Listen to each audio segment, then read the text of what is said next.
Olá, meus irmãos, um ótimo dia na presença do Senhor. Que Deus continue a abençoar a tua vida poderosamente. Estamos aí hoje já no capítulo 24. Lembrando um pouquinho do capítulo 23, onde alguns judeus, algumas pessoas estão tramando contra Paulo com o intuito de tirar a vida de Paulo.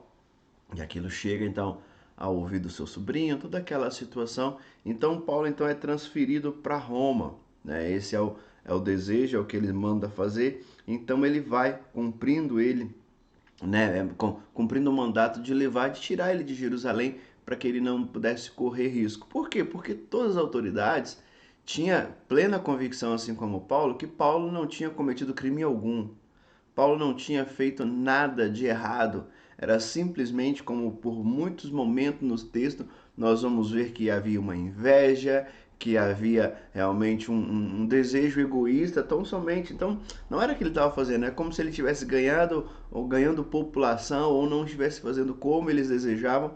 Então, eles tentam então tirar a sua própria vida. E isso vai continuar nos capítulos seguintes, o que continua também no capítulo 24.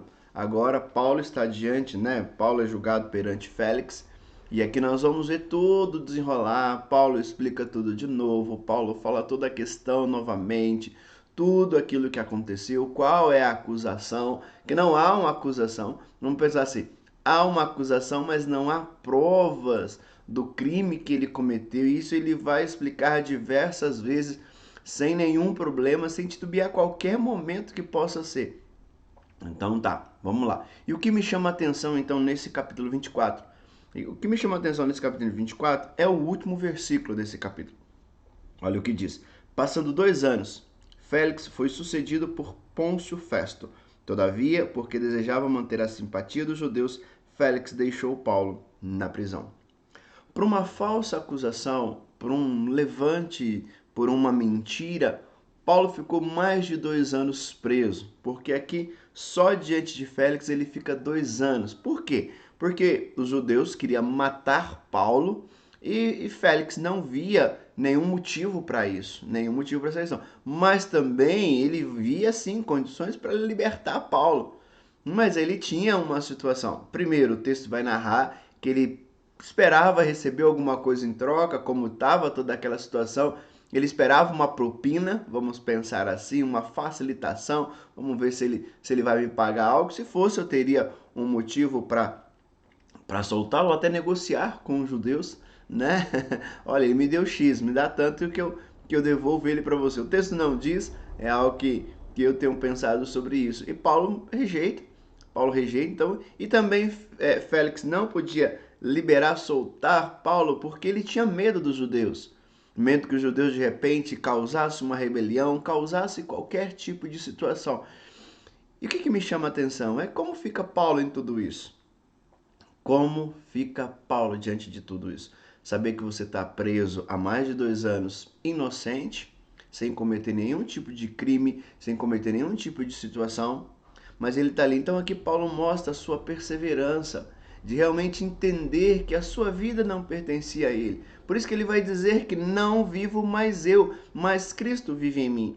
E muitas vezes o que nos traz conforto é isso, é saber que as tempestades que nós passamos, que as lutas que nós passamos, que as questões que nós vivemos, não é simplesmente por uma questão qualquer, não é por uma situação qualquer, não é por uma má sorte, como alguns vão dizer, mas tudo está dentro do propósito de Deus.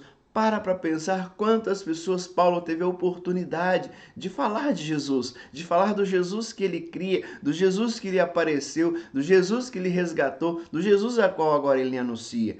Então, essa perseverança de saber que Deus estava no controle de todas as coisas, agindo, movendo, derramando a sua graça, eu fico pensando, será que não é uma perseverança que às vezes falta aos nossos corações nos últimos tempos?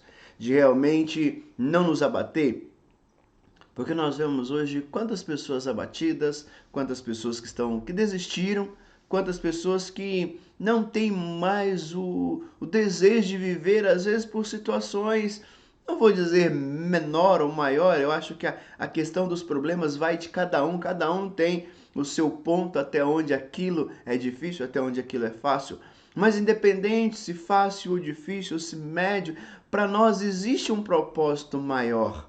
Para nós existe um motivo maior. E que motivo é esse? O motivo é Jesus. O motivo é a cruz do Calvário, que hoje não tem mais ninguém na cruz, como também não tem túmulo. Por quê? Porque o nosso Jesus ressuscitou. E é esse Paulo, e é essa briga de Paulo que Jesus ressuscitou e com ele nós ressuscitaremos.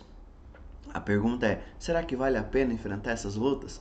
Por amor a Cristo, por amor para que o Evangelho se expanda, por amor que o Evangelho chegue a outras pessoas e traga esperança. Não é simplesmente anunciar uma religião, não é simplesmente bater no peito e anunciar aquilo que de repente nós assumimos como religião, mas muito mais é assumir, é bater no peito e assumir a vida que nós tomamos para nós, a vida que agora está em Jesus. Que nós possamos pensar nisso nesse dia e pensar o quanto eu tenho sido perseverante nas causas do Senhor.